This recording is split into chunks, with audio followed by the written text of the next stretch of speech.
Okay, let's dive into something you brought us today. It seems to offer a really, well, sharp perspective on the post-Soviet space. Maybe even startling. It's definitely provocative. We're looking at pieces from an article called Post-Soviet Neo-Colonialism, Organized Crime as State Policy. It's from an expert linked to the Odam Tili Academy. Right, and the title alone gives you a sense. What's the core thesis? Because it sounds like it challenges typical views. It really does. The source claims, and this is quite a claim, that the biggest organized crime in history isn't, a major war or genocide, Okay. but instead it's a type of neocolonialism, specifically one allegedly implemented by the West in the former Soviet republics. Implemented by the West, but not in the usual way. Right. The source says not through military force. Exactly. No tanks, no invasions. The article argues it happened through things that it calls pseudo-reforms, these sort of liberal mantras, and interestingly, exported corruption. Wow. Okay, so that's the central, rather bold assertion. That's the core of it. So our goal here, just to be clear for everyone listening, is to unpack this specific viewpoint. We're going strictly off the source material. We want to explore its arguments, understand how this article frames post-Soviet reality using this very specific lens. We're laying out what the author claims, not endorsing it, just presenting it as it's written. Absolutely. Clarity is key here. So let's start with that foundational idea.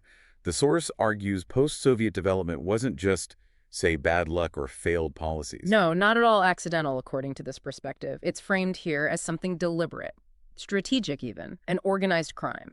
So it reframes the whole narrative away from simple political struggles. Yes, precisely. It suggests this wasn't just normal economics or politics playing out, but a calculated operation hidden behind talk of democracy and market changes. Which contrasts sharply with how we usually think of massive crimes, like very visible destruction. Right. This source argues the scale, the duration, the sheer impact of this alleged economic and political manipulation makes it history's most significant organized crime. That's the argument presented. Okay, and the source tries to pin down how this works.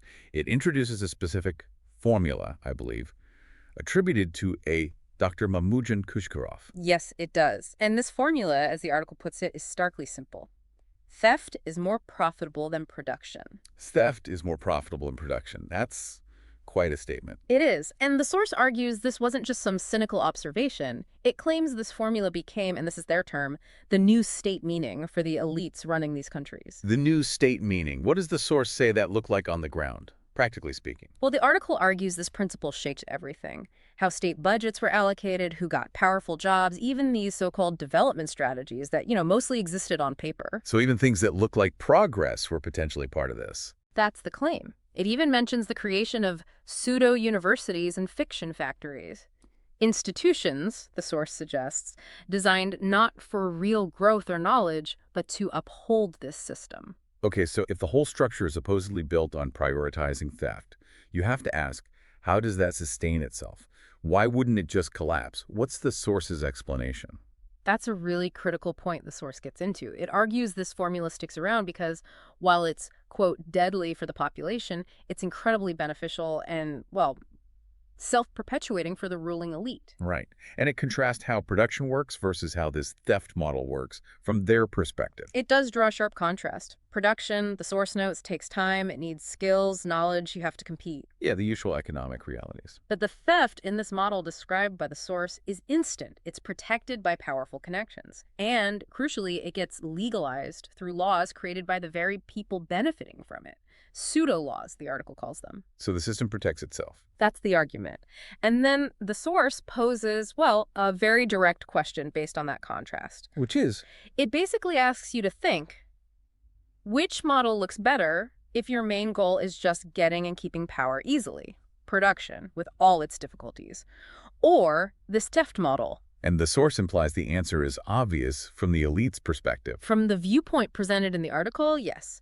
The theft model offers a quicker, safer path to wealth and control for those at the top, even if it means, well, hollowing out the nation itself. So, digging deeper into this perspective, the source doesn't see the struggles in these nations, the broken systems, the economic hardship, as just unfortunate outcomes. No, it explicitly calls them part of a planned strategy. Not an accident, but a design. Planned. Yeah. So, if it's planned, How does the source say it's carried out? What are the mechanisms? The article identifies several specific things it claims are done intentionally to maintain control and keep this theft-based system going. Okay, what does it list? According to the source, the strategy involves things like keeping salaries extremely low. The article frames this as deliberate, saying, so there's no strength for protest. Weakening people economically. What else? It mentions pushing young people, the ones who might drive change, to go abroad, so no carriers of change remain. Ah, brain drain as a tactic. That's how it's presented. Then there's the media, described as basically serving the elite, designed so that, quote, lies look like common sense. Controlling the narrative. And finally, marginalizing intellectuals. Anyone who might actually analyze and expose the system is pushed aside so they don't interfere with quiet robbery. Wow. That paints a picture of deliberately undermining society. And the source uses a really strong phrase to sum up this situation, doesn't it? It does. It calls it a cold civil war between the elite and the nation. It frames it as a fundamental conflict. Not with guns necessarily, but with huge consequences. Exactly. The source claims millions of victims, economic victims, moral, intellectual victims. It positions the internal dynamic as this core conflict, a self-serving elite versus the people they govern. It's a powerful and, frankly, disturbing way to frame it. But if this system is supposedly so harmful, why does the source think it lasts? Why does this alleged neo-colonial structure persist? A key reason the source gives is that the population, by and large, doesn't realize they're living inside what it calls a foreign algorithm, or like an operating system. A foreign algorithm, meaning they're operating within rules and structures designed elsewhere, serving outside interests, not necessarily their own national good. That's the perspective offered. And the source suggests that even when people are unhappy, that discontent gets managed or channeled within this system. Yes, that's a major point. It argues that frustration often gets misdirected. The source uses examples like suggesting Ukraine blames Russia and Russia blames Ukraine, while the real parasites, it claims, are offshore. Diverting attention from the internal structure. Right. And it also claims that things presented as reforms often aren't about real development. Instead, they serve to keep the old mafia under a new brand, as the source puts it, just reshuffling things. And a crucial part of keeping this going, according to the source, is how criticism is treated. Absolutely critical. The source emphasizes that open, fundamental criticism aimed at the elite is basically forbidden, off limits. And this connects back to Dr. Kuchkarov again. There was a paradox mentioned. Yes, he's quoted with this idea. If you don't allow the people to express anger, even in crude form, you stimulate revolution. That's counterintuitive. Suppressing anger breeds revolution. That's the assertion presented, the idea being that completely blocking any outlet for frustration makes a bigger explosion more likely down the road. And the source contrasts this with, say, the U.S. approach. Yeah, the article offers an interpretation, again, it's interpretation of the U.S. situation post-Trump. It suggests there was a perceived easing of online censorship, seen perhaps as a strategy to let people vent anger at specific elites, rather than the whole system or the state itself. Sort of like a pressure release valve? Kind of. But by contrast, the source claims in the post-Soviet space it analyzes, any real criticism gets shut down hard. It's labeled extremism. Anyone exposing corruption is a foreign agent. Or a traitor on grants. Exactly. Those are the terms the source uses. And it argues this is all designed to shield the core problem, the elite, and this alleged theft formula from any real challenge. Okay, so that leads us toward the source's final take.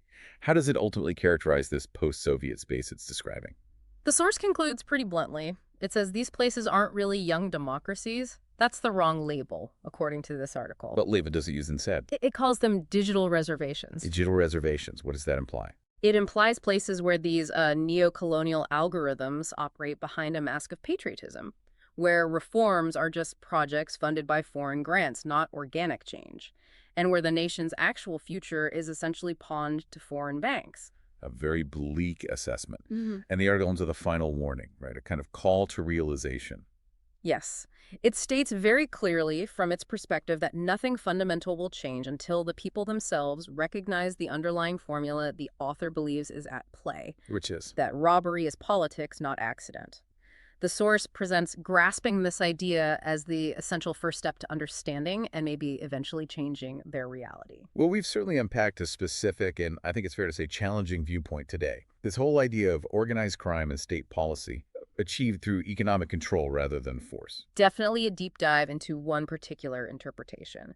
And as we stressed, our aim was purely to explore the arguments within this specific source, to lay out its framing of events and realities in the post-Soviet context. Exactly. This wasn't about us agreeing or disagreeing, but about understanding this perspective as presented. And maybe that leaves you, the listener, with the source's final thought to mull over. Does framing things as robbery as policy, not accident, shift how you look at certain global events or situations? And what might it mean, as the source suggests, to live within an algorithm possibly set by outside interests? Definitely gives you something to think about.